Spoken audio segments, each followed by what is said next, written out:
wabarakatuh. Gimana kabarnya anak-anak hari ini? Baik, Ibu. Sehat semuanya? Sehat, Ibu. Siap untuk mengikuti pembelajaran Ibu? Siap, Ibu. Oke, untuk memulai pembelajaran pada pagi hari ini, kita harus berdoa terlebih dahulu. Berdoa dimulai. Sudah selesai?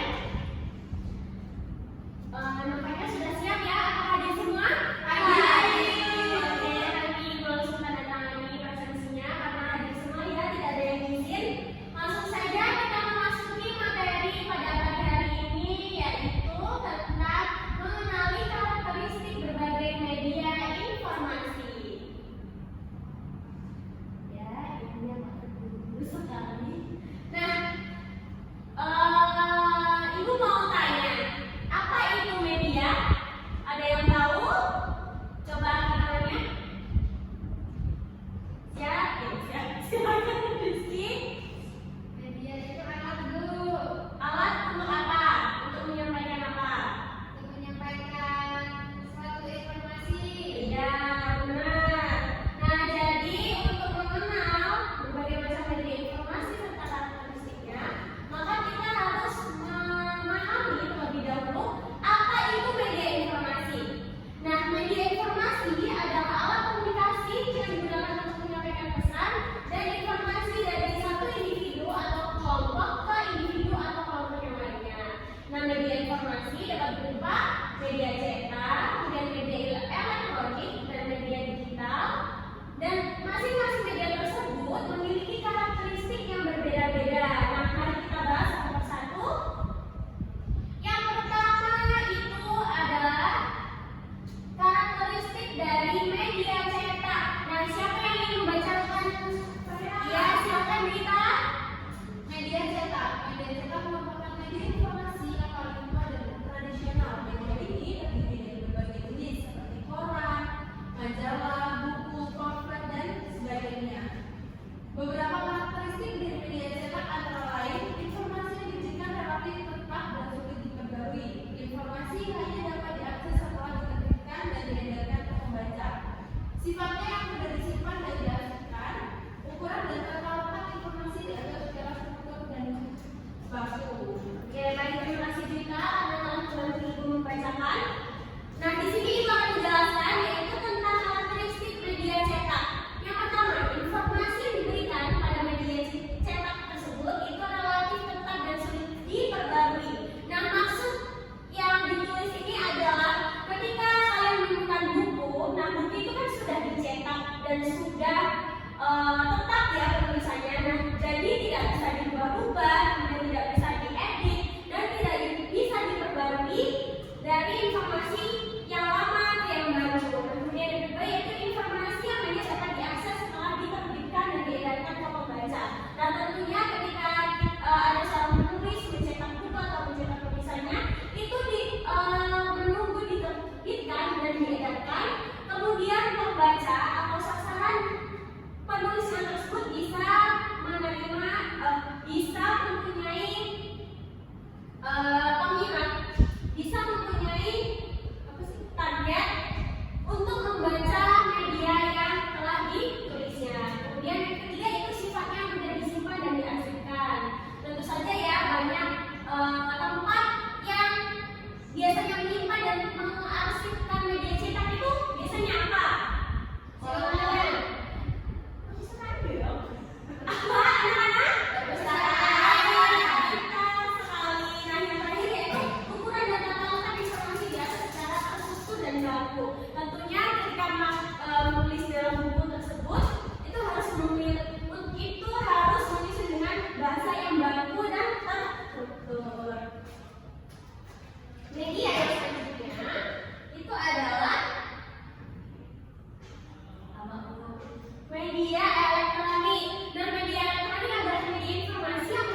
Iya, itu kan. Selanjutnya media digital, yaitu bisa ada dua arah. Jika kita mendapatkan informasi mungkin yang kurang tepat, kita bisa menyampaikan pendapat kita pada kolom komentar, atau kita juga bisa membuat video yang kita buat pada. Oke, baik, benar sekali. Beri tepuk tangan untuk Brina.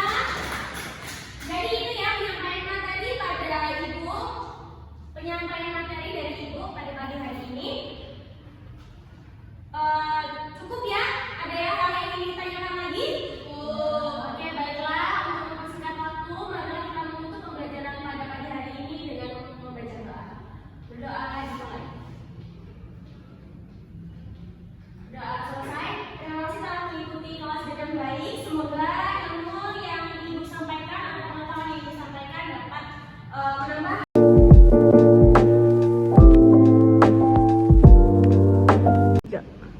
Perkenalkan, saya Rizky Maharani sebagai observasi lisan Alia Amelia dalam keterampilan mengajar bertanya. Di sini saya akan menilai beberapa komponen yang terdapat dalam keterampilan mengajar bertanya. Yang pertama ada komponen keterampilan dasar mengajar bertanya tingkat dasar. Penggunaan pertanyaan secara jelas dan singkat. Alia Amelia sudah sangat baik saat menggunakan pertanyaan secara singkat dan jelas kepada siswa. Pemberian acuan. Alia Amelia sudah sangat baik saat memberi acuan sehingga memantik pertanyaan dari siswa. Pemindahan giliran. Alia Amelia sudah sangat baik saat memindahkan giliran kepada setiap siswa untuk bertanya dalam kegiatan pembelajaran. Pemberian waktu berpikir. Alia Amelia sudah sangat baik saat memberikan waktu berpikir kepada siswa untuk menjawab pertanyaan yang diberikannya. Pemberian tuntunan. Alia Amelia sudah baik saat memberikan tuntunan kepada para siswa sehingga mereka dapat menjawab pertanyaan yang diberikan. Penyebaran pertanyaan. Alia Amelia sudah sangat baik saat menyebar pertanyaan-pertanyaan yang diberikan kepada siswa.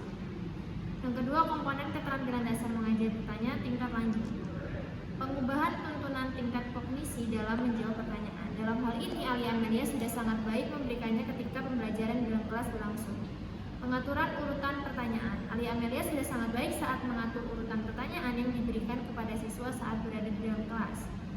Penggunaan pertanyaan pelacak. Alia Amelia sudah sangat baik menggunakan pertanyaan pelacak saat memberikan pertanyaan-pertanyaan kepada siswa. Peningkatan terjadinya interaksi.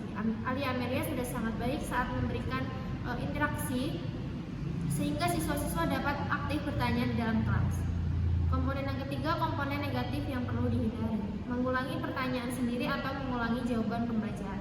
Alia Amelia sudah sangat baik sehingga ia tidak mengulangi pertanyaan-pertanyaan sendiri dan mengulangi jawaban dari siswa atau pembelajar.